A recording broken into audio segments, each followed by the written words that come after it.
నమస్తే. Welcome to mirror TV plus. ప్రస్తుతం మనతో పాటు ఉన్నారు బీఆర్ఎస్ లీడర్, మాజీ ఎమ్మెల్యే కోదాడ్ నుంచి బొల్ల మల్లయ్య యాదవ్ గారు. రైట్. అయితే రేపు 27వ తారీఖున ఘనంగా జరగబోతున్న రజతోత్సవ సంబరాల గురించి తెలుసుకునే ప్రయత్నం చేద్దాము. నమస్తే సార్, ఎలా ఉన్నారు? గుడ్. ఓకే. సో మొత్తానికి బీఆర్ఎస్ పార్టీ ఏర్పడి దాదాపు 25 సంవత్సరాలు కావస్తుంది. సో ఈ 25 సంవత్సరాలు అవుతుందనకు గాను రేపు 27వ తారీఖున రజతోత్సవ సంబరాలను నెక్స్ట్ లెవెల్‌గా చేయబోతున్నారని చూస్తున్నాం మనం వీడియోలు గానీ, లేకపోతే అక్కడ ఏర్పాట్లు గానీ మనకు కనపడుతున్నాయి. బట్ ఒక పక్క నుంచి చూస్తుంటే ఈ సంబరాల్ని కాంగ్రెస్ పార్టీ అడ్డుకోవాలి అన్నట్టుగా ఎక్కువగా ఆరోపణలు వినిపిస్తున్నాయి. ఏం చెప్తారు? వాళ్ళు ఎప్పుడూ అదే ప్రయత్నంలో ఉంటారు. 16 నెలల కాలంలో అధికారం వచ్చిన కాడి నుంచి బీఆర్ఎస్ పార్టీ ఏ కార్యక్రమం తలపెట్టినా, ఏ నాయకుడు బయటికి పోయినా, ఏ రకంగా అడ్డుకోవాలి, ఏ రకంగా ఆబాస్పాలు చేయాలి, ఏ రకంగా తప్పుదోవ పట్టియాలనే ఆలోచనలోనే కాంగ్రెస్ నాయకులు, కాంగ్రెస్ ప్రభుత్వం, రేవంత్ సర్కార్ ఉంది. కాబట్టి ఈరోజు కొత్త ఏం కాదు. ఏర్పాట్లు మాత్రమే ఈరోజు బీఆర్ఎస్ పార్టీ అధినాయకత్వం చేస్తుంది. హ్మ్. రజతోత్సవాలకి హ్మ్. ప్రజలు తమ వేడుకగా జరుపుకోవాలనే ఉత్సాహంతో ఉన్నారు. హ్మ్. హ్మ్. ప్రజలందరూ కూడా స్వచ్ఛందంగా తరలి రావడంతో పాటు హ్మ్. ప్రజల సదస్సుగా సభగా మారనుంది అది. హ్మ్. ప్రజలు స్వచ్ఛందంగా జరుపుకోవాలనే ఆలోచన ఉన్నదానికి ఈరోజు రూపం ఇచ్చి హ్మ్. అక్కడ కావాల్సిన ఏర్పాట్లు హ్మ్. పార్టీ అధిష్టానం చేస్తుంది. హ్మ్. కాబట్టి ఇది చరిత్రలో నిలిచిపోయే ఒక ఘట్టంగా, ఏ రాజకీయ పార్టీ ఇప్పటివరకు దేశ చరిత్రలో చేయని ఒక ఘట్టంగా, కనుల పారా చూసే ఒక పండగగా, వేడుకగా మారబోతుంది. రైట్. అంటే దాదాపు ఎంతమంది రాబోతున్నారు దీనికి సంబంధించి? లక్షలాది మంది తరలివస్తున్నారు. అక్కడ దాదాపుగా 170 ఎకరాలలో సభాస్థలు ఏర్పాటు చేయడం జరిగింది జనాల కోసం. హ్మ్. కానీ హ్మ్. మాకు తెలిసి చాలామంది ఇంకా సభస్థలి కంటే కూడా ఎక్కువ మందిని బయటనే ఆగిపోయే అవకాశాలున్నాయి. హ్మ్. ఊహించిన దానికంటే రెట్టింపు సంఖ్యలో ప్రజలందరూ కూడా స్వచ్ఛందంగా రావడానికి సిద్ధపడుతున్నారు. హ్మ్. వాహనాలు మీరు ఏర్పాటు చేయండి. అంటే భారీగా, అంటే మీ లెక్క ప్రకారం ఎంతమంది రావచ్చు? మీ లెక్క ప్రకారం. కనీసంలో కనీసం ఒక 15,00,000 నుంచి 20,00,000 మంది ఉంటారు. మినిమమ్. తక్కువలో తక్కువ. తక్కువ. తక్కువలో తక్కువ. హ్మ్. రైట్. మరి ఏర్పాట్లంటే ఏ విధంగా ఉన్నాయక్కడ? ఇప్పుడు అంత పెద్ద ఎత్తున 15, తక్కువలో తక్కువే 15, 20 లక్షల మంది అంటుంటే, అంతమందికి ఏర్పాట్లు ఏ లెవెల్‌లో జేయాలి మరి? కేసీఆర్ గారు ఇప్పుడు కాదు, మొదటి నుంచి ఉద్యమం ఉన్నప్పటి నుంచి కూడా ఏ సభ సమావేశం పెట్టినా, ఏ బహిరంగ సభ పెట్టినా కానీ లక్షలాది మంది జనాలతోని పెట్టడం అనేది ఆనవాయితీగా వస్తున్న హ్మ్. ప్రాక్టీస్ అది. హ్మ్. ఆ క్రమంలోనే కేసీఆర్ గారు 16 నెలల తర్వాత ఈరోజు ప్రతిపక్ష నాయకుడిగా ప్రజలందరూ కూడా చూడాలనే ఒక కోరికతోని, వారి మాటలు వినాలనే ఉత్సాహంతోని హ్మ్. స్వచ్ఛందంగా రావడానికి సిద్ధపడుతున్నారు. హ్మ్. గ్రామాలలో నాయకత్వాన్ని నిలదీసి అడుగుతున్నారు. మాకు కేవలం వాహనాలు ఏర్పాటు చేయండి. మాకు మేము స్వచ్ఛందంగా దాంట్లో కావాల్సిన ఇంధనం పోసుకొని మేము వస్తాం. హ్మ్. కానీ ఇవాళ వాహనాలు కూడా దొరికే పరిస్థితులు లేవు. హ్మ్. రాష్ట్రంలో ఉన్న వాహనాలు కిరాయికి సొంతంగా ఉన్న వాహనాలన్నీ దాదాపుగా రేపు 27వ తారీఖున ఎలకతుర్తిలో పడతాయి.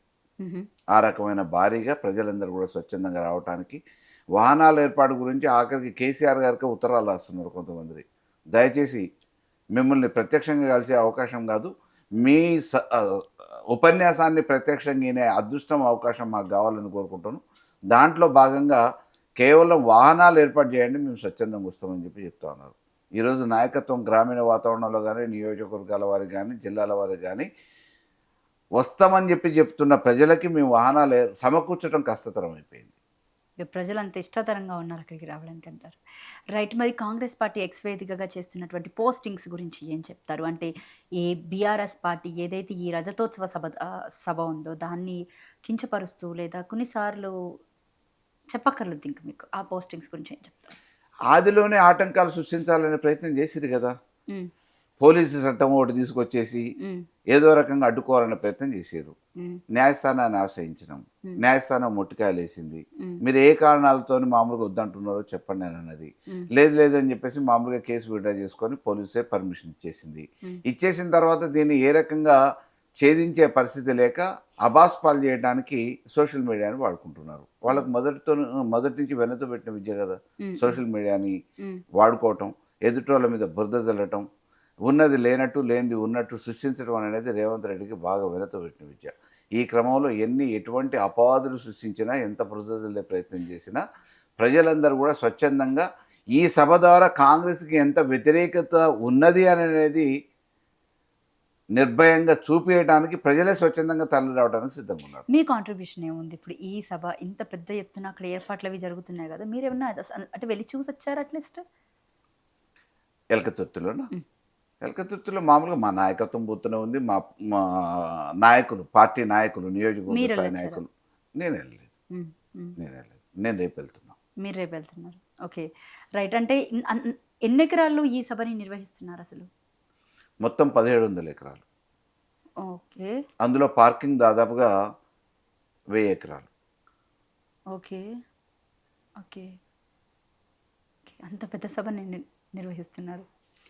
నాకు తెలిసి ఆగిపోయిన వాహనాలు ఉంటే క్రేన్లను పెట్టి పక్కకు తరలించడమే కానీ ఎటువంటి ఇబ్బంది రాకుండా, కరెంటు ఎప్పుడు పోతుందో ఎప్పుడు వస్తుందో తెలవని అయోమయ పరిస్థితి తెలంగాణలో ఏర్పడ్డది కాబట్టి కరెంటు పోయినా ఇబ్బంది లేకుండా ఉండడానికి దాదాపుగా 200 జనరేటర్లను అక్కడ ప్రొవైడ్ చేసింది.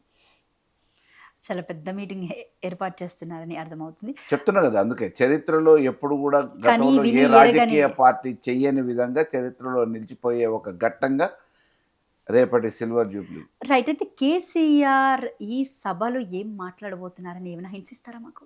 అంటే ఏం చెప్పబోతున్నారు ప్రజలకి అసలు అనే దాని మీద? వారు ఏం చెప్పబోతున్నారు అనేది మేము ఊహించము. కానీ ఏది చెప్పినా ప్రజల్ని ఆకట్టుకునే విధంగానే ఉంటుంది. ఉన్న వాస్తవాలని నిర్భయంగా కొండ బద్దలు కొట్టినట్టు చెప్పడం అనేది వారికి వెనతో పెట్టిన విషయం. కాబట్టి రేపు ఏం చెప్తారో చూద్దామనే ఆలోచనతోనే లక్షలాది మంది ఆడికి తరలి రావడంతో పాటు కోట్లాది మంది ప్రజలు సెల్ ఫోన్లల్లో టీవీలకి అతుక్కొని చూద్దామని చెప్పేసి ఆ తాపత్రయంలో ఉన్నారు. వారి మాట వినటానికి, వారి గొంతు వినటానికి, వారు చేసే ప్రసంగం వినటానికి. రైట్. అయితే కేటీఆర్ రీసెంట్గా అక్కడికి వెళ్ళి ఆ సభకి సంబంధించిన ఏర్పాట్లన్నీ కూడా అంటే పరిశీలించినట్టు మాకు తెలిసింది. రైట్, మీరేం చెప్తారు దాని గురించి?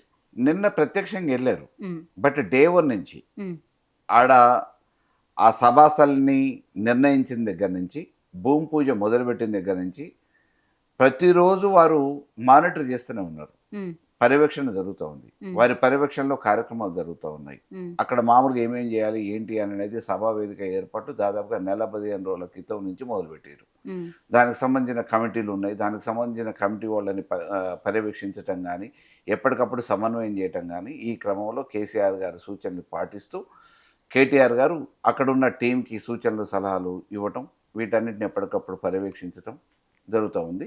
నిన్న ఒకసారి వెళ్ళి చూసి రావాలి ప్రత్యక్షంగా అనే ఉద్దేశంతో, అంటే వచ్చే వాళ్ళకి ఎక్కడ కూడా ఎటువంటి అంతరాయం జరగకుండా ఉండటానికి ఇక్కడి నుంచి మానిటర్ చేయడంతో పాటు ప్రత్యక్షంగా చూస్తే ఏమైనా చిన్న చిన్న లోపాలుంటే సర్దిద్దొచ్చు అనే ఆలోచనతోనే నేను వెళ్ళి రావడం. రైట్. బీఆర్ఎస్ పార్టీ దాదాపు ఏర్పడి ఇప్పటికి 25 సంవత్సరాలు అవుతున్నా దాదాపు 15 సంవత్సరాలు కొట్లాడిందని చెప్పొచ్చు. అంటే ఉద్యమం ఎప్పటి నుంచి ఉన్నది అనేది పక్కన పెడితే మాత్రం తెలంగాణని తీసుకొచ్చింది మరెవరో కాదు, కేసీఆర్ అని అందరికీ తెలుసు. బట్ తెలంగాణ ఇచ్చింది సోనియా కావచ్చు కానీ, బట్ తీసుకొచ్చింది మాత్రం కేసీఆర్. అంతలా కొట్లాడి ఈరోజు తెలంగాణ రాష్ట్రం సాధించుకున్నది ఎవరి వల్ల అంటే బికాస్ ఆఫ్ టీఆర్ఎస్, ఇప్పుడు బీఆర్ఎస్ పార్టీ.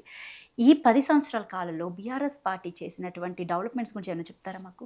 ఐ మీన్ మీ నియోజకవర్గం దగ్గర నుంచి మొదలు పెడితే. అంటే అప్పటి వరకు అసలు పట్టించుకొని కాంగ్రెస్, తెలంగాణ గురించి ఆలోచించని కాంగ్రెస్ ఇచ్చే స్థాయికి వచ్చింది, పరిస్థితికి వచ్చింది అని అంటే ఏ స్థాయిలో ఉద్యమం నడిపించుంటారు కేసీఆర్ గారు? ట్రూ. వారు ఏ స్థాయిలో ఆలోచించే పరిస్థితికి తీసుకొచ్చి ఉంటారు?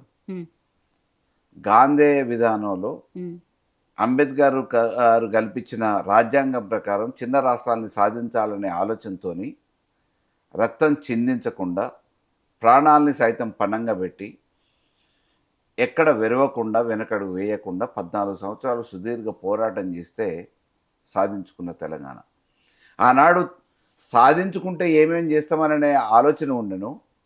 తెలంగాణ ఏ వివక్షకి, పక్షపాతానికి గురైందో, అవమానాలకు గురైందో వాటన్నిటిని అధిగమించాలనే ఆలోచనతో సాధించుకున్న తెలంగాణలో 10 సంవత్సరాలు అపర భగీరథుల్లా ఈ దేశంలో ఏ నాయకుడు ఆలోచించిన విధంగా ప్రజలందరూ కూడా ఇంటింటికి నల్ల నీళ్ళు ఇచ్చి మిషన్ భగీరథ ద్వారా ఆరోగ్యవంతమైన నీళ్ళని అందించిన ఘనత కేవలం కేసీఆర్ గారు. ట్రూ.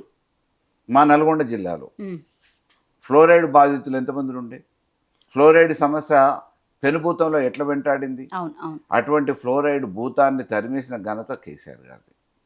మా నియోజకవర్గంలో తెలంగాణ ముఖద్వారం.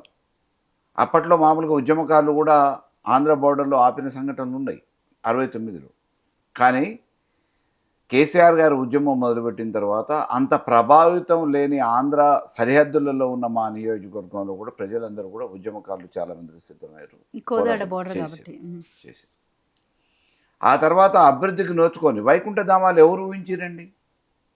తెలంగాణలో చచ్చిపోయిన శవాన్ని ఇంటి ముందు పెట్టుకొని ఏం చేయాలో తెలియక బొందబెట్టడానికి కాల్చడానికి స్థలాలు లేక ఎక్కడికైనా పోతే వాళ్ళు అడ్డగిస్తే ఇబ్బంది పడి ఆ శవాన్ని ఏం చేయాలన్నా కాల్చాలన్నా పూడ్చాలన్నా అనే అయోమయ సందిగ్ధ పరిస్థితులలో చచ్చిపోయిన బాధ కంటే శవాన్ని పూడ్చడానికి కాల్చడానికి జాగలేక ఇబ్బంది పడ్డ రోజులు చాలా ఉన్నాయి. ఆఖరికి కర్మకాండాలు అయిపోయిన తర్వాత స్నానం చేద్దామంటే నీళ్లు చల్లుకుందామంటే ఆడోళ్ళు దిగలేని పరిస్థితి, ముసలోళ్ళు దిగలేని పరిస్థితి, చిన్నపిల్లలు ఏమవుతారో తెలియని అయోమయ పరిస్థితి, కుండ నీళ్లు తీసుకొచ్చుకొని నెత్తిన నీళ్లు చల్లుకొని ఇంటికి పోయి స్నానాలు చేసిన పరిస్థితి. కనీసం మోటార్ ఇస్తే కరెంట్ వచ్చేది కాదు. శ్మశాన వాటికి పోవాలంటే శ్మశాన వాటికలు లేవు. కానీ ఈరోజు ఏ గ్రామంలో చూసినా ప్రతి గ్రామ పంచాయతీకి ఒక వైకుంఠ ధామాన్ని 15 లక్షల రూపాయలు ఖర్చు పెట్టి అధునాతనమైన సౌకర్యాలతోని అన్ని వసతులతోని ఇచ్చిన ఘనత ఈ ఒక్క తెలంగాణలోనే, అది కేసీఆర్ గారి వల్లనే సాధ్యమైంది. ఇవాళ దేశంలో ఎందుకు చేయట్లేదు వేరే దగ్గర? రైతు బంధు. ఈ దేశంలో ఏ నాయకుడు ఆలోచించిన విధంగా రైతుల గురించి ఆలోచించి రైతు పెట్టుబడి సాయం కోసం ఉపయోగపడుతుందనే ఆలోచనతోని అప్పటికి తాళ్ళి బొట్టు పెట్టి తాకట్టు పెట్టినా కానీ కనీస ధర లేక, మద్దతు ధర లేక, గిట్టుబాటు ధర లేక ఇబ్బంది పడ్డ రైతాంగం అప్పుల పాలై ఆత్మహత్యలు చేసుకున్న ఈ తెలంగాణలో పిరికడ అన్నం కోసం కూలి దొరకక ఈడ వలసలు కడుపు చేత పట్టుకొని పొట్ట చేత పట్టుకొని వేరే దగ్గర వలసలు పోయిన ఈ తెలంగాణలో ఈరోజు సస్యశ్యామలంగా పంటలు పండటంతో పాటు ధాన్యపు రాసులతోని విరజిల్లుతున్న ఈ తెలంగాణ ఏ రకంగా మారింది 10 సంవత్సరాలలో? కేసీఆర్ గారి వల్ల కాకపోతే ఎవరి వల్ల సాధ్యమైంది? ఇవన్నీ వాస్తవాలు కదా, నగ్న సత్యాలు కదా. మా దగ్గర నాగార్జున సాగర్ లెఫ్ట్ కెనాల్ పోయేది. ఎన్ఎస్పి కవర్డ్ ఏరియా కొంతవరకే ఉండేది. ఎందుకంటే మా ప్రాంతం నుంచి ఆంధ్రాకు పోవాలంటే మరో మార్గం లేక మా జిల్లాల నుంచి కూడా 3-4 నియోజకవర్గాలు, నాగార్జున సాగర్ కానీ, మిర్యాలగూడ, హుజూర్నగర్, కోదాడ నియోజకవర్గాలలో పరివాహక ప్రాంతం, మిగతా దగ్గర లేదు. అది కూడా కొన్ని మండలాల్లో వచ్చేది కాదు. డ్రాట్ ఏరియా, మునగాల, మోతి లాంటి ఏరియాలు, నడుగూడెం, పాట్లి, మా స్వగ్రామం కూడా ఎడారి. అటువంటి దాన్ని ఈరోజు సస్యశ్యామలం ఎస్ఆర్ఎస్పి కెనాల్ నుంచి నీళ్లు అప్పుడెప్పుడో కాలువల్లో వదిలేసిన కాలువల నుంచి కాళేశ్వరం నీళ్ళ వల్ల ఎస్ఆర్ఎస్పిలో పోసి ఎస్ఆర్ఎస్పి నుంచి మాకు నీళ్లు ఇవ్వటం జరిగింది. Srisailam SLBC, Sriram Sagar project, Godavari water. Right. ఇంకా అంటే చాలా పథకాల గురించి కూడా చెప్పుకుంటే ఇప్పుడు పెన్షన్ దగ్గర నుంచి కానివ్వండి, లేకపోతే కొన్ని దళిత బంధు అని, లేకపోతే బీసీ బంధు అని, ఇలాంటివి చాలా వరకు చాలా మందికి అందినటువంటి సందర్భాలు కూడా కనిపించాయి. అండ్ ముఖ్యంగా ఈ 16 నెలల కాలం పాటు చూసుకుంటే కనుక మీరు అన్నట్టు అగ్రికల్చర్లో తెలంగాణ ఒకప్పుడు నెంబర్ 1గా ఉండేది గత 10 ఏళ్ల కాలంలో చూసుకుంటే. బట్ ఈ 15 నెలల నుంచి చూస్తే రైతులు పడుతున్నటువంటి ఇబ్బందులు బాగా చూస్తున్నాం. మరి ఇవేమైనా అంటే కేటీఆర్ దృష్టికి కానీ, కేసీఆర్ దృష్టికి కానీ వెళ్తున్నాయా? అసలు వాళ్ళు ఏమైనా దీని మీద పట్టించుకుంటున్నారా? ప్రమాదాల వల్లనో, అనారోగ్యం వల్లనో, వయోభారం వల్లనో ఇబ్బంది పడ్డ ప్రజానికం ఎంతోమంది ఆసుపత్రుల పాలై లక్షలాది రూపాయలు ఖర్చు పెట్టుకుంటే తాకట్టు పెట్టిన, అంటే ఆస్తి లేని వాళ్ళు కూడా అప్పులు చేసిన వాళ్ళు ఉన్నారు. ఆస్తులు తాకట్టు పెట్టుకొని ఆరోగ్యం కోసం పాటుపడ్డ వాళ్ళు ఉన్నారు. వాళ్ళని అందరిని ఎవరు పట్టించుకోలే, ఏ ప్రభుత్వం పట్టించుకోలేదు. వాళ్ళందరికీ కూడా కనీసం తోడబుట్టిన వాళ్ళు, రక్త సంబంధికులు, బంధువులో పోయి 10 రూపాయలు ఇచ్చి మందలిచ్చి వచ్చిన వాళ్ళు లేరు. ఎవరైనా పోయి మామూలుగా ఇట్లా అని చెప్పి తెలిస్తే ఆపదకో సాపదకో ఆదుకుందామనే ఆలోచనతో ఆర్థికంగా ఏదైనా 10 రూపాయలు ఇచ్చే స్తోమత లేక ఒక కన్నీరు బొట్టు కార్చి వచ్చిన సందర్భాలు ఉన్నాయి. కానీ కేసీఆర్ గారు ఒక కుటుంబ సభ్యులను ఏ రకంగా చూస్తారో ఆ రకంగా అనారోగ్యం పాలైన ప్రతి వ్యక్తిని తెలంగాణలో పార్టీలకు అతీతంగా, రాజకీయాలకు అతీతంగా, కులాల మతాలకు అతీతంగా కోట్లాది రూపాయలు ప్రతి నెల వంచిన దాఖలాలు ఉన్నాయి, సందర్భాలు ఉన్నాయి. నా నియోజకవర్గంలో ప్రతి నెల దాదాపుగా 1.5 రూపాయలు ముఖ్యమంత్రి సహాయనిధి కింద పంచిన సందర్భాలు ఉన్నాయి. పెళ్లి చేసుకుంటే ఆడబిడ్డకి కళ్యాణలక్ష్మి ఇచ్చిన మహానుభావుడు ఎవరండి? కేసీఆర్ గారు వచ్చిన తర్వాత కదా కళ్యాణలక్ష్మి. ఇవాళ తులం బంగారం కాదు, ఈ 16 నెలల కాలంలో పెళ్లిళ్ళైన ఆడకూతుర్లకు ఎంతమందికి చెక్కులు వచ్చినాయి ఇప్పుడు పూర్తి స్థాయిలో? మహాలక్ష్మి పథకం 2.5 ఎటుపోయింది? కోడలికి ఇస్తా అన్నవి, అత్తకిస్తా అన్న 4,000 రూపాయలు ఎటుపోయినాయి? ఇవాళ ఒక ముఖ్యమంత్రి హోదాలో జీతభత్యాలు ఇయ్యలేని పరిస్థితులలో ఉంది. మా ముఖం చూసి ఎవడు అప్పు ఇయ్యట్లేదని చెప్పేసి నిండు అసెంబ్లీలో మాట్లాడటం అన్నంత దౌర్భాగ్యం ఇంకోటేముంది? ట్రూ. మార్పు కావాలి, కాంగ్రెస్ రావాలి అన్నారు. కాంగ్రెస్ వచ్చింది. మార్పు బాగా కనబడుతుంది. అందుకే తెచ్చిన ప్రజలు ఆలోచించాలంటున్నాం. మార్పు మార్పు అని చెప్పేసి తీసుకొచ్చిన నాయకుడు చేస్తున్న బాగోతాల గురించి ఒకసారి ప్రజలు ఆలోచించాలని కోరుతున్నాం. రైట్. ఇంకా కోదాడ నియోజకవర్గానికి వస్తే ఏంటి పరిస్థితి? అసలు ఏంటంటే జాడా లేదు, జవాబు లేదు, పత్తా లేదు. ప్రెజెంట్ నియోజకవర్గం పరిస్థితి ఎలా ఉంది అక్కడ? పైగా మీది డ్రాట్ ఏరియా అని మీరే చెప్తున్నారు. ఎండాకాలం ఏంటి పరిస్థితి అసలు? ఏముంది, ఇవాళ పంటలు ఎండిపోయినా పట్టించుకునే పరిస్థితి తీరిక వాళ్ళిద్దరికి లేదు, పుణ్య దంపతులకి. ఉమ్, ఎలక్షన్లప్పుడు మాత్రం మీరు మా పిల్లలు, మాకు పిల్లలు జల్లలు లేరు, మీరే మా పిల్లలు అని చెప్పేసి అని అన్నారు. ఉమ్, ఈరోజు ఆడ ఎడారిగా ఉందా, లేకపోతే పంటలు ఎండిపోతున్నాయా, ఇబ్బంది పడుతున్నారా, వరదలు వచ్చి కొట్టుకుపోతున్నారా, గాలిలో కొట్టుకుపోతున్నారా, పంటలు ఎండిపోయి మామూలుగా గాలికి దుమ్ముకి ఇబ్బంది పడుతున్నారా అని చూసే పరిస్థితి లేదు. అయ్యాల వాళ్ళ అవసరం కాబట్టి కోదాడికి ఎన్నికలప్పుడు వచ్చారు.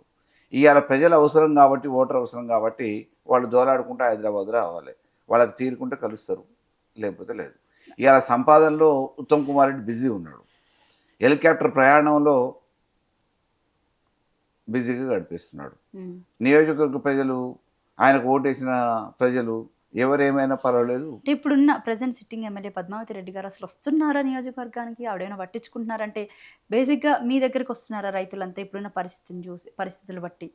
ఎందుకంటే డ్రాట్ ఏరియా కాబట్టి వాటర్ రాక చాలా ఇబ్బందులు పడుతుంది, కరెంట్ లేక. డ్రాట్ కాదు, కొన్ని మండలాలు డ్రాట్. అవును, అవును. సో మాకు ఎన్ఎస్పి ఏరియా ఆ, నాగార్జున సాగర్ మొదటి నుంచి ఉంది కాబట్టి అప్పుడు కాలంలో మామూలుగా ఒక పంటకు నీళ్ళు వేస్తే రెండో పంటకు వచ్చేది కాదు. ఉమ్, ఉమ్, బట్ ఈరోజు మామూలుగా ఆ వరుణుడు కరుణించటం, హరితహారం వల్ల చెట్లు, వర్షాలు మన తెలంగాణ ప్రాంతానికి బాగుండటం, దాని మూలాన వర్షాలు మూలాన ప్రాజెక్టులు నిండటం, ప్రాజెక్టుల నుంచి నీళ్లు రావటం, రెండు పంటలకు వస్తున్నాయి ఎన్ఎస్పి కవర్డ్ ఏరియా.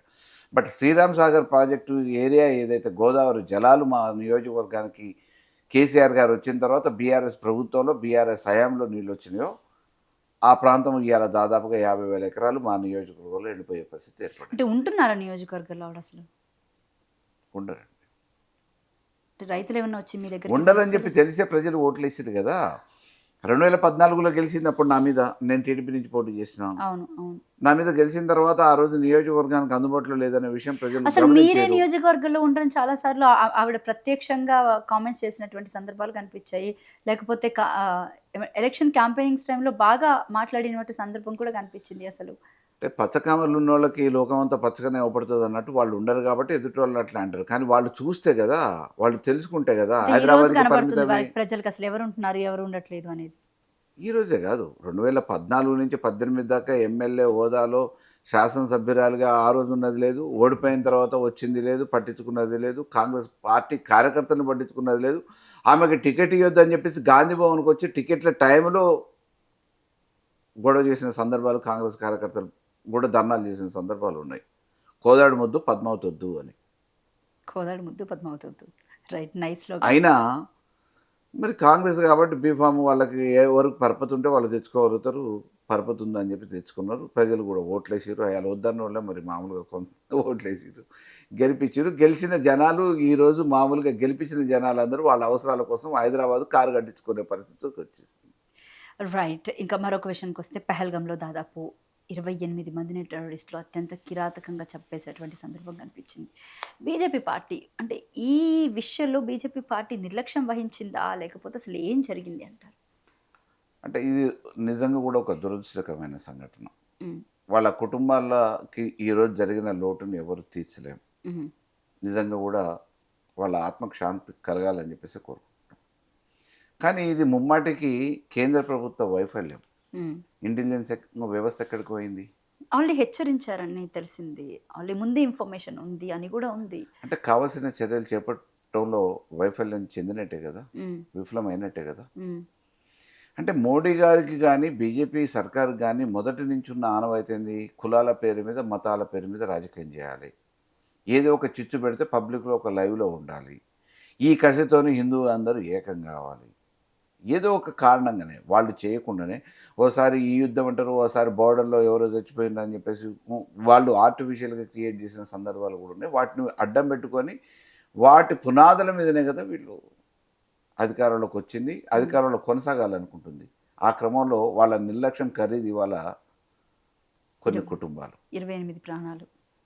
కుటుంబాలండి. ఒక ప్రాణాలు చచ్చిపోయిన వాళ్ళే కాదు కదా! వాళ్ళ మీద ఆధారపడ్డ తల్లిదండ్రులు, వాళ్ళకు పుట్టిన పిల్లలు, వాళ్ళని చేసుకున్న భార్యలు, వీళ్ళందరి జీవితాలు ఏం కావాలి? బట్ ఇక్కడ తెలంగాణలో చూస్తే జరిగినటువంటి ఇన్సిడెంట్‌కి అగైనెస్ట్‌గా వీళ్ళంతా నినాదాలు చేసుకుంటూ వచ్చారు. అంటే టెర్రరిస్టుల గురించి అయితే చాలా స్లోగన్స్ ఇచ్చారు. ఎలా చూడాలసలు దీన్ని?